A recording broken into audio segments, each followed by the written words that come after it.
Welcome to JMR Learning Studio. In this video, we will learn a new part of speech, that is preposition.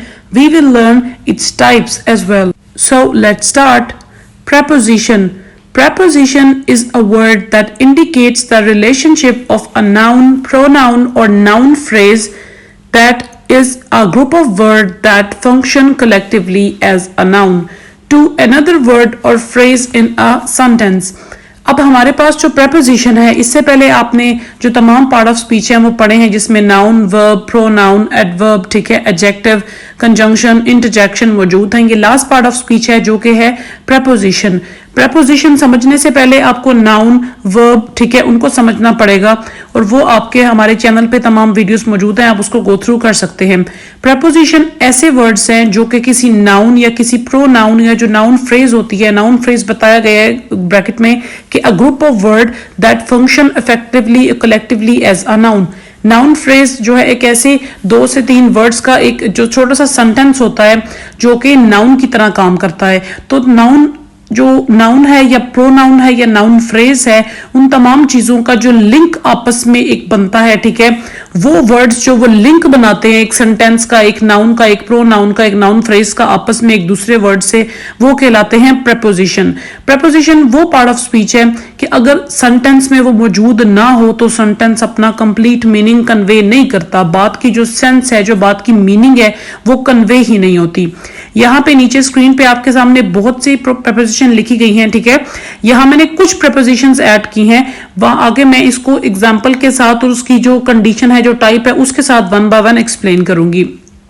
For example with आप लगाते हैं किसी के साथ, eight जब आप लगाते हैं किसी जगह की तरफ इशारा करते हैं, फ्रॉम किसी चीज के जरिए, इनटू जब आप बताते हैं कि इनटू दैट और इनटू दिस यानी कि इसके अंदर या इस तरीके से, ड्यूरिंग जब आप टाइम की ड्यूरेशन दौरानिया बताते हैं, इंक्लूडिंग यानी कि ये जब बताते हैं कि ये चीज इसके अंदर शुमार की जाती है, until, against, among, throughout, despite, towards, upon, concerning, of, to, in, for, on, by, about, like, through, over, before, between, after, since, without, under. prepositions हैं, ठीक है, ये वेरी करती हैं सेंटेंस टू सेंटेंस.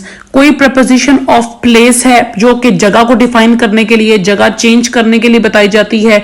कोई preposition ऑफ मूवमेंट है कि कोई जो है ना हमारी मूवमेंट को, हमारी जो हरकत है उनको डिफाइन करने के लिए, कोई टाइम को डिफाइन करने के लिए. तो हर जो आप कह रहे हैं कि सेंटेंस की टाइप है उसके हिसाब से हम preposition को यूज करते हैं. जैसे अगर मैं आपको कुछ prepositions की एग्जांपल दूं, जैसे आपके पास है एट लगाया जाता है कि जब हम किसी जगह का इंतजार जो है ना इन जगह के बारे में वजाहत कर रहे होते हैं. फॉर एग्जाम्पल अगर मैं कहती हूं कि मैं रेलवे स्टेशन पे इंतजार कर रही हूं, आई एम वेटिंग. अब इन द रेलवे स्टेशन तो नहीं होगा कि मैं रेलवे स्टेशन के अंदर इंतजार कर रही हूं, ऑन द रेलवे स्टेशन भी नहीं होगा कि मैं रेलवे स्टेशन पर इंतजार कर रही हूं, उसके ऊपर इंतजार कर रही हूं. मैं रेलवे स्टेशन पे मौजूद हूं, उस जगह पे मैं पाई जा रही हूं, मौजूद हूं. तो हम जगह के लिए लगाते हैं eight. I am waiting at the railway station. आपने देखा कि in और on भी prepositions हैं, लेकिन अगर मैंने वो लगाया तो पूरा का पूरा मीनिंग सेंटेंस का गलत हो जाएगा और वो एक स्टूपिड सा सेंटेंस बन जाएगा. तो preposition का ये छोटे छोटे वर्ड्स हैं, ठीक है, इनका सेंटेंस में बहुत इंपॉर्टेंट रोल है उसका मीनिंग एग्जैक्ट कन्वे करने के लिए. तो जैसे मैंने आपको बताया कि किसी जगह पे पाए जाने के लिए हम लगाते हैं एट, ठीक है. जैसे कि एक preposition है on. ऑन लगाई जाती है जब किसी चीज के ऊपर आप इशारा कर रहे हो. फॉर एग्जाम्पल अगर मैंने बताना है कि ग्लास टेबल के ऊपर है, the glass is on the table, लेकिन मैं कह देती हूं द ग्लास इज टेबल, तो मीनिंग कभी भी कन्वे नहीं होगा, किसी को पता ही नहीं चलेगा कि ग्लास कहाँ है जब तक कि मैं ये ना कहूं glass is on the table, के ग्लास टेबल के ऊपर है.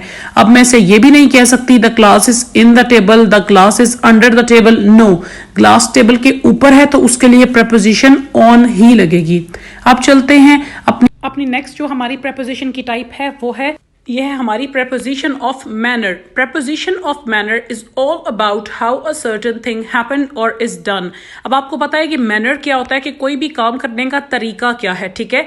Adverb भी इसी को कहते हैं कि जो हमारा जो manner है, हमने action कैसे perform किया। लेकिन जब उसके अंदर adverb के साथ जब हम add कर देते हैं किसी preposition को जो कि उसकी तरफ इशारा कर रही होती है कि ये काम इस तरीके से किया गया है, ठीक है, तो वो फिर वो वाली preposition जो adverb की तरफ इशारा कर रही होती है वो होती है preposition ऑफ मैनर। जैसे कि फर्स्ट सेंटेंस में देखें, he faces danger with courage. अब यहाँ पे डेंजर उसका जो है ना, ही फेसेस डेंजर ये उसका एक्शन था, फेसेस उसने फेस किया, और करेज हमारा एडवर्ब था। लेकिन इसके दरमियान में जो एक्शन है कि काम को कैसे परफॉर्म किया गया, वो है एक प्रपोजिशन की वजह से वो सेंटेंस जुड़ा हुआ है, वो है विद। तो जो हमारे पास विद है वो है प्रपोजिशन ऑफ मैनर। अगर हम ऐसे कह देते ही फेसेस डेंजर करेज, तो आपको पता है सेंटेंस का मीनिंग ही कन्वे नहीं होता। फर्स्ट सेंटेंस में मैंने आपको फर्स्ट वीडियो में बताया था कि जो प्रपोजिशन है उसका मकसद है कि जुमले को एक मीनिंगफुल सेंटेंस बनाना, ठीक है। अब यहाँ पे हमारे पास फेसेस वर्ब भी है, करेज एडवर्ब भी है, लेकिन अगर विद निकाल देंगे तो सेंटेंस का आप कह सकते हैं कि स्ट्रक्चर ही तबाह हो जाएगा। सेकंड सेंटेंस में she lost 2 pounds by going wagon. अब यहाँ पे देखें कि उसने 2 pounds जो है ना लूज किए हैं वैगन जाते हुए। तो अब यहाँ पे बाय गोइंग वैगन ये उसके काम का तरीका बता रहा है। शी लॉस्ट 2 pounds, ठीक है। आपने मैनर आप पढ़ रहे हैं कि मैनर क्या होता है। मैनर की प्रपोजिशन है शी लॉस्ट 2 pounds। अब अगर आप किसी को कहते हैं कि उसने 2 किलो या 2 पाउंड वजन कम किया है, तो आप पूछेंगे कैसे, किस तरीके से। तो मैनर के लिए यहाँ जो प्रपोजिशन यूज हुई, आप कहेंगे by doing this, by doing that, ऐसे करने से, वैसे करने से। जो बाय है वो आपके एक्शन की तरफ उसकी मजीद वजाहत कर रहा है कि ऐसे करने से। तो जो बाय है वो हमारा है प्रपोजिशन ऑफ मैनर।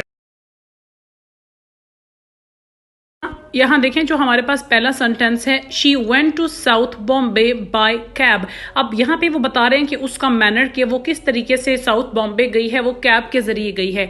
लेकिन यहाँ पे वो पूछ सकता है कि वो साउथ बॉम्बे गई कैसे गई, ठीक है, कैसे उसका एक्शन परफॉर्म हुआ, मैनर क्या था, ठीक है। तो मैनर के लिए जो लिंक हमने रब्त कायम करना है वो सेंटेंस में बाय कैब के जरिए। तो बाय यहाँ पे हमारे पास है proposition of manner. Second sentence में our mother sings like a cuckoo bird. अब किसकी तरह हमारी मदर जो है गाना गाती हैं, लाइक अ कुकू बर्ड की तरह। तो अब उन्होंने मैनर आपसे पूछा तो आपने कह दिया कि कुकू बर्ड की तरह। तो जो लाइक है, बाय है, ठीक है, ये जो हमारे पास प्रपोजिशंस हैं ये प्रपोजिशन ऑफ मैनर कहलाते हैं।